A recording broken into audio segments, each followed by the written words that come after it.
baik secara pidana atau perdata dalam menjalankan profesinya ketika mendampingi kliennya. Nah, ini tadi sudah terbukti bahwa Pak Rasman adalah pengacara dari Iklima, sehingga Pak Rasman berhak mendapatkan hak imunitas advokat. Kemudian teman-teman semua, izinkan saya juga memberikan pengingat kepada teman-teman media, jangan dipermudah terkait dengan proses penegakan hukum ini. Saya adalah wakil ketua bidang litigasi PWI Pusat untuk LKDPH PWI. Artinya lembaga bantuan hukum PWI. Kalau teman-teman ada bermasalah hukum, saya pasti yang akan turun bersama dengan Pak Rasman juga sebagai Dewan Penasehat. Kan begitu ya? Harus memperjuangkan haknya. Teman-teman media harus memperjuangkan haknya. Ketika ada wartawan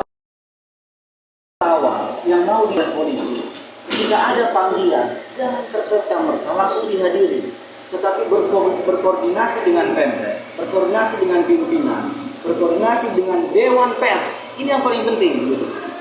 Jangan semuanya langsung. Nanti menjadi jurisprudensi. Nanti semua penyidik tidak lagi menghargai undang-undang pers, gitu. Sama dengan kami advokat. Kita ini sama-sama profesi. Bahwa profesi kita ini adalah profesi yang dilindungi oleh hukum. Advokat juga sebenarnya tidak dapat diperiksa secara langsung tanpa melalui pemeriksaan kode etik melalui organisasi advokat itu sendiri. Baru yang kemudian bahwa tadi saksi selain poin yang menerangkan itu juga menguntungkan kepada kami bahwa saksi ini melihat secara langsung bahwa Iklima ketika bersama dengan Pak Rasman dalam preskon itu tidak sedikit pun menyampaikan keberatan dengan apa statement daripada Pak Rasman sendiri. Hal ini bertolak belakang dari BAP Iklima sendiri. Iklima sendiri menyatakan bahwa dia dipengaruhi. Kemudian kemarin inilah dikuatkan oleh Hotman keterangannya bahwa apa yang disampaikan tuduhan-tuduhan pelecehan seksual itu adalah dari terdakwa atau Pak Rasman sendiri. Ternyata dibuktikan oleh Salsabila tadi tidak ada sedikit pun Pak Rasman mempengaruhi Iklima, apalagi mengambil inisiatif, apalagi menyimpulkan bahwa perbuatan yang dilakukan oleh korban Hotman Paris Hutapea adalah perbuatan pelecehan seksual. Ini murni memang analisis pengalaman jam terbang Pak Rasman ketika diberikan alat bukti, ketika mendengar keterangan-keterangan daripada kliennya, kemudian mencapai pada suatu kesimpulan yang ini adalah secara hukum. Memang kalau kita lihat dari bukti-bukti yang ada, Hotman Paris Hutapea memang diduga telah melakukan pelecehan seksual. Kalau dihubungkan pada bukti-buktinya, nanti pada saat pembuktian teman-teman, semoga hakim masih memberikan ruang untuk kita live. Teman-teman akan melihat sendiri perbuatan apa yang sudah dilakukan dan bukti apa yang kami punya. Teman-teman pasti akan langsung menyimpulkan bahwa oh ternyata begini. Maka atas dua poin ini kami meyakini bahwa insya Allah memang ada perbuatan yang menyampaikan dugaan pelecehan seksual. Tetapi apakah itu perbuatan tidak pidana? Saya yakin 100% bahwa itu bukan perbuatan tidak pidana. Sehingga putusan di kemudian nanti kami berharap dan kami juga meyakini bahwa putusannya akan onslah atau dinyatakan bahwa perbuatan ini bukanlah perbuatan tindak pidana. Saya kira itu Pak. Terima kasih. Assalamualaikum warahmatullahi wabarakatuh. Saya ingatkan teman-teman media bahwa kalau ya betul yang sampai Rahmat, saya malah Dewan Penasehat ya PWI untuk kalian semua ini. Kalau wartawan bisa dipanggil hanya dengan selembar surat, datang ke kantor, terus koordinasi ke Kodim, langsung diperiksa, itu bunuh diri. Itu jelas. Dan saya wartawan tidak bisa koordinasi ke Pemret kasih perintah berangkat, cek, lapor ke PWI kalau dia PWI. Setelah itu kalau dia AJI misalnya kan, atau televisi dan lain sebagainya, harus bawa ke Dewan. periksa dulu layak tidak dia dijadikan saksi. Nah makanya kita duga dari ada sesuatu, apakah menerima sesuatu, itu nanti akan kita dalami. Saya kira itu. Silakan Bung Dolin.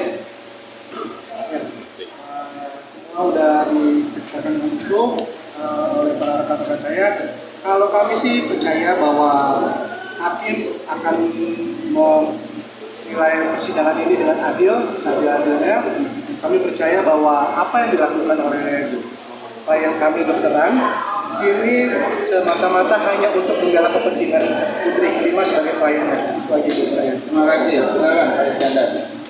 Baik, terima kasih Pak Dokteran. Rekan-rekan pers yang kami banggakan. Saya sebelum jadi lawyer juga wartawan. Dan bahkan saya memegang jabatan saya sebagai korlim. Yang mana ketika anggota saya di lapangan dahulu, ketika mengkonfirmasi atau ada konferensi pers, itu tetap ada surat tugas dan berkoordinasi dengan Dewan Pers dan kemudian dengan Pemret dan Polri. Nah, sangat miris sekali saya mengingat masa lalu saya di tahun 2022 ada wartawan yang dijadikan saksi. Dan bahkan tadi saya tanya kepada saksi tersebut, sejak kapan dia diangkat menjadi wartawan? Tapi dia langsung menjadi tema.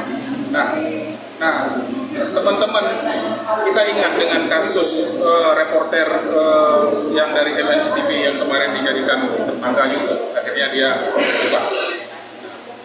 Begitu juga kami sebagai advokat, ini dokteran, juga kita dilindungi oleh undang-undang.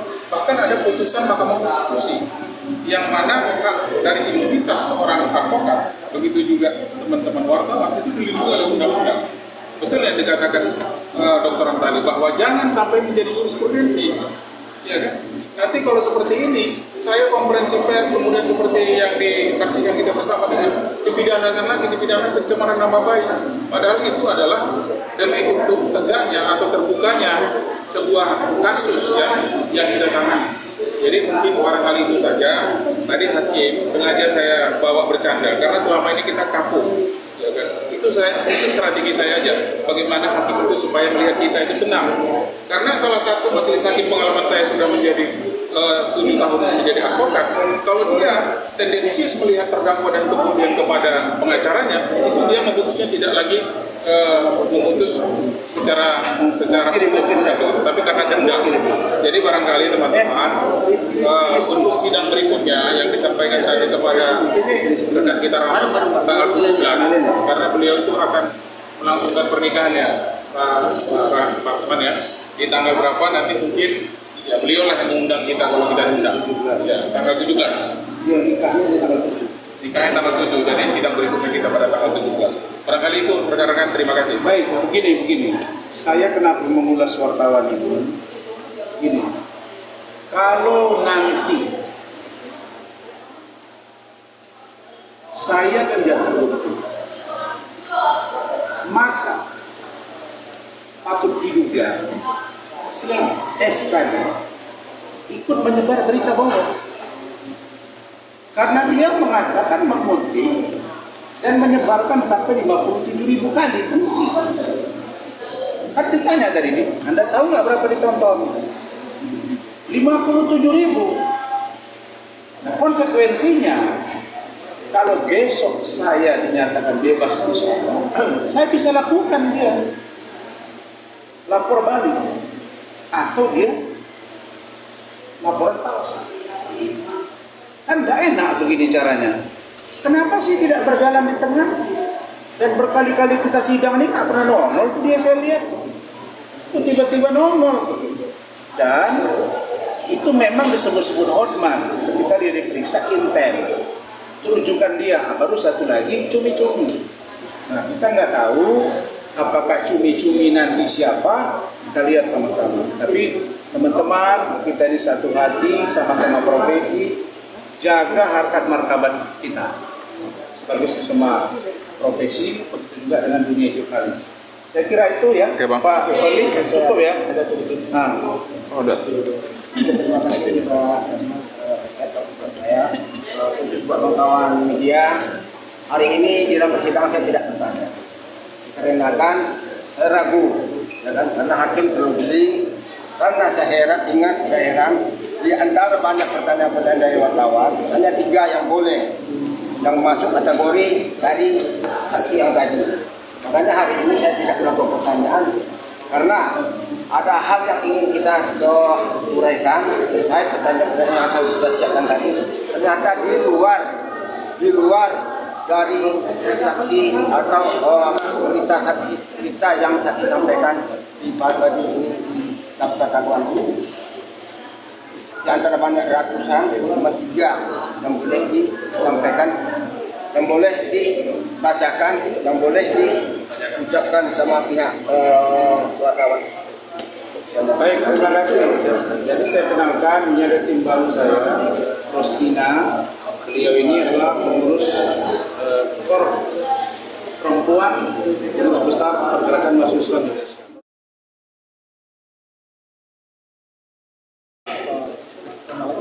Tim lain ya. Jadi clear yang ini ya. Siapa nih?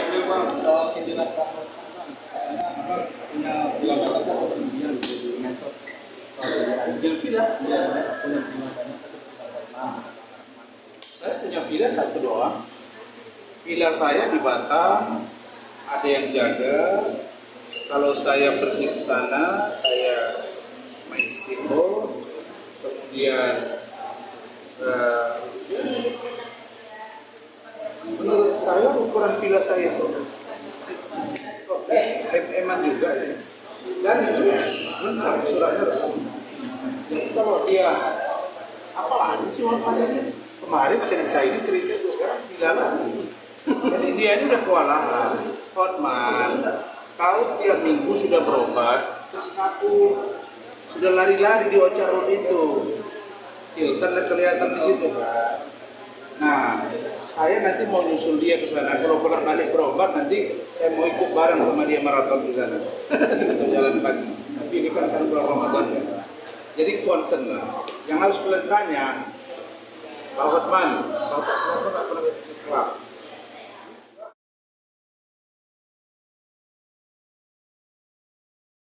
Terus ada jujur dong, sakit Anda itu apa? Gitu loh. Bolak-balik. Itu kan cara Tuhan menertibkan hidup dia. Cara Tuhan juga menertibkan NM dengan di penjara. Cara Tuhan menertibkan Hotman supaya tidak terlalu cocok. Jadi bagi saya dia nothing, tidak berdaya, dan di dalam persidangan juga dia nggak bisa buat apa-apa. Buktinya dia sakit ketika berhadapan dengan kita. Jadi urusan villa, ya dia mau punya villa sendiri, tidak ada urusan sama saya. Villa saya sangat cukup. Saya punya villa di Batam, rumah saya di kampung saya bangun. Rumah saya, apartemen untuk anak-anak saya di sini, khusus anak saya 8 orang ada. Dan kita merasa apa yang dikasih Allah kita syukuri, dan kita tetap berusaha ya mencari rezeki yang halal. Mudah-mudahan Allah menambah rezeki dan menjaga kami secara baik dalam lingkungan keluarga, dan itu tentu kita harapkan dari Allah SWT. Gitu. Cukup ya? Oh iya bang. Ya, berjalan gitu. Ya jangan bang. Susah bang.